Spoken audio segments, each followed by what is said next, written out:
Hi, this is Katie Weeks, and I am here with the Makers with Heart for another hop. This time we're featuring specialty paper. I'm going to be sharing all of my favorite tips and tricks with Vellum, so I hope you enjoy these techniques. So some of these cards you will see, I don't actually show a whole process, but this one shows you an embossing folder, and I adhered it with our adhesive sheet. And this next one shows our Botanicals embossing folder, and I inked up that embossing folder with charcoal ink before embossing the vellum. For the next few cards, I'll let you see part of my process. For this one, I took some clouds and they had raindrops underneath them, and I stamped them in Versamark, and then I used my embossing powder on it, and I used my craft heater, and I did the heating off camera, but you want to make sure that it gets nice and hot before you take it to the vellum, and that you move it constantly. And then here's another little trick I wanted to show you. I turned it over and I actually etched on the back of the vellum on those clouds, and they appear white. So that etching is another technique of something you can do on the vellum. Here I'm taking my ruler and just etching some lines around the outside. Like I always love to doodle with my journaling pens, but this is another way that you can do something on your vellum. I just etched 2 journaling lines or 2 etched lines around for a frame. So it just gives it a nice little finishing touch to the front of the card. And then I layered that card with some charcoal clouds. I used the light and dark sides of those. And I also used the thin cut to cut out some clouds from the vellum as well. And here I'm taking my liquid glass on my all-purpose mat and a little wedge of a sponge, and I'm just sponging on the back of these clouds and putting them down. So it just puts a solid layer of that thin layer of that liquid glass on the back, and it's just another way you can adhere your vellum. It's something you'd want to play with because it kind of depends on the cardstock you're adhering it to, and if you can hide it. Here I'm just putting some of that across the top. The top was so busy with all of the clouds on different layers that it was really not noticeable at all.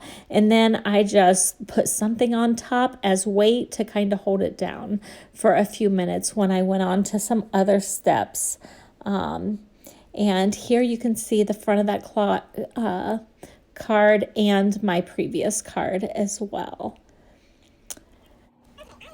Okay, next I'm going to use my black Archival ink and some clear embossing powder because I don't have any black embossing powder. So I definitely wanted my images black. The Archival ink stays wet a little bit longer than the intense black ink does. So I used the Archival black, and I had absolutely no problem with the clear embossing powder sticking to that Archival ink. And so I had my sentiment and my beautiful little cow, and I embossed it. I used my heat embossing. Again, I kept that heat moving and heat set that, and then I turn over my vellum, and I'm going to use my Spectrum Noir Tri-Blend markers or alcohol markers to color the cow. You see the pink I used on the ears and a little bit on her nose. And then I take my stylus again that I was etching with on the last card, and I'm using the largest end of that stylus because I don't want to poke any holes in my vellum because it's kind of delicate. And I just etched on her chest a little bit and a couple spots around her face where there were some lines in the stamped image. And you can see it a little bit on the white. If you put something dark behind it, like that black matte or gray matte, you can definitely see it even more. So I etched around a few places, and that gives it a little dimension as well. And then I used some other colors, and I went in and continued to color my adorable little cow, and I colored the flowers and the leaves on the wreath that was on her head as well. And this coloring really gives like a muted look to the colors, so it's not super bright, but it also doesn't really show your mistakes very much. I mean, this is something that makes it look very professional when you turn it over. And it's just the technique that I love to use on vellum. It's probably one of my favorite techniques, is embossing a stamped image and then turning it over and coloring with my alcohol markers. So there you see her. Isn't that cute? So, I think on one of my previous cards, I used some silver embellishing thread to tie the vellum panel on. This time I'm taking some ribbon that we had that had like various little cords in it, and I'm just cutting it apart and tearing those out so that I can come up with like half of them. And I'm punching holes in my layers, and I use that other strip of vellum just to line them up side to side. And then I punch some holes, and I use that twine to just tie it on. I thought it looked kind of rustic, and it reminded me of stuff hanging in my grandpa's barn, basically. So that's a cute way. I usually use ribbon or twine or embellishing thread to tie on my vellum, just because so many adhesives don't always play nicely, and I don't always like to see it through the vellum. But I will show you our adhesive sheets used again on another card in a minute.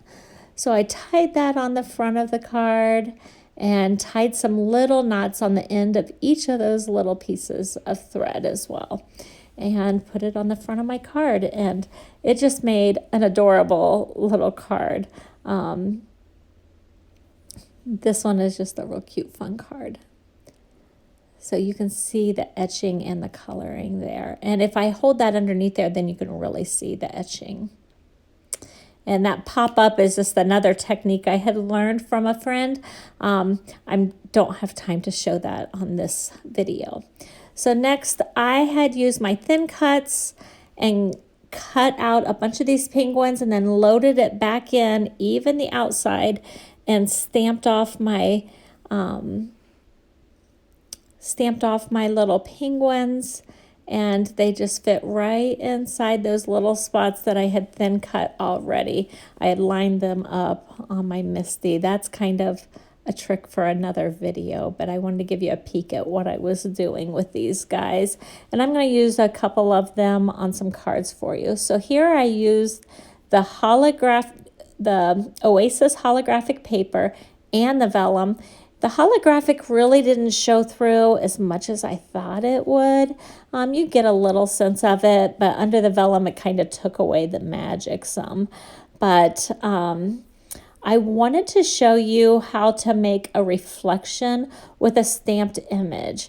So that's what I'm doing on this vellum. So I'm going to stamp off the penguin, and then I will flip that vellum over and then line up the stamped thin cut penguin above them. So it'll look like the penguin has a reflection on the ice that he's skating on, and that's the technique that I wanted to show you on this one. I believe Angie Moore did a reflection on a Twisted Sisters video at one time a couple months ago, and I think that's a real good trick for a reflection.